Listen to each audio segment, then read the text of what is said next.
In its 2014 country report on Haiti, Human Rights Watch highlighted the ongoing use of child domestic workers. These children, the majority of whom are girls, are sent to live with wealthier families in the hope that they'll be cared for and provided with an education in exchange for light housework.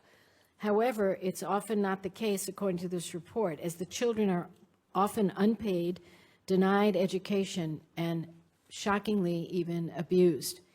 According to Human Rights Watch, most of Haiti's trafficking cases are of children for these domestic jobs.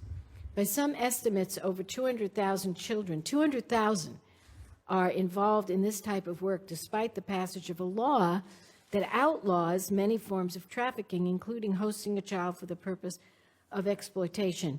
Can you tell us, how is the Haitian government enforcing this law, if at all? And do we need to launch a broader effort? Because this is completely unacceptable. We're giving government money, and this is a situation that's deplorable. Thank you for that question. The basic reason for trafficking and for the restavek system in Haiti is poverty. As you know, leaves families with poor choices.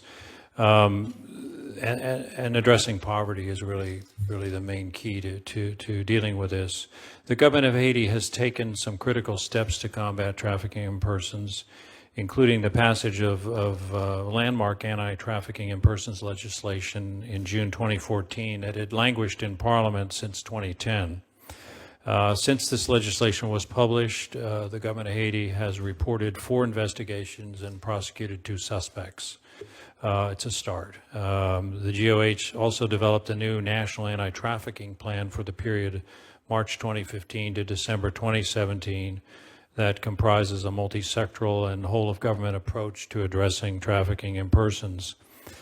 The interagency effort to formalize victim identification and referral guidelines has, like other priorities, slowed due to protracted political impasse over scheduling of overdue elections and the subsequent December 2014 resignation of Prime Minister Lamotte and his cabinet. Also, weaknesses not specific to the trafficking in persons issue, including the weak state of the judiciary and the lack of funding for GOH agencies, remain concerns. Despite these challenges, we are encouraged by GOH actions on investigations and prosecutions and anticipate that they will initiate more in the coming year. The government of Haiti's overall response to human trafficking has become increasingly strategic by targeting the linkages between extreme poverty in Haiti and the susceptibility to exploitation through the government's free universal education and social programs, which have impacted 4.5 million Haitians to date, and the government's increased focus on both the availability and quality of accommodation centers receiving vulnerable and at-risk children. Haiti is making, I think, significant efforts to reduce the incidence and perceived social acceptance of human trafficking.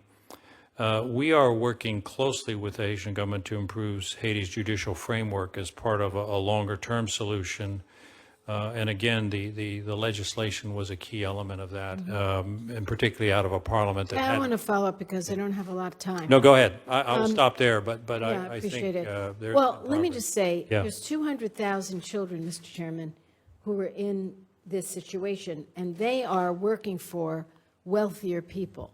My understanding, that's how it was reported. So there's nothing to do with poverty here. Poverty is the fact that the parents are saying, go work for these people. These people have no right to hurt a child.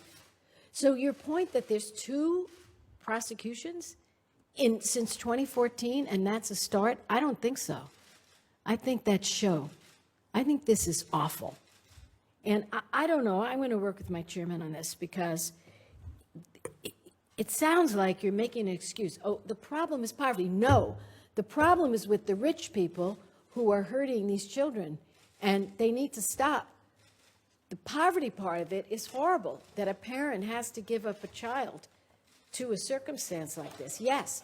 But the fact that they're going to a wealthier home with the promise of a better life, that's where the prosecutions have to happen. So I'm not sanguine about this, and I don't think that your response, in all due respect, I mean, I know you're measured about it, it just doesn't match the crime.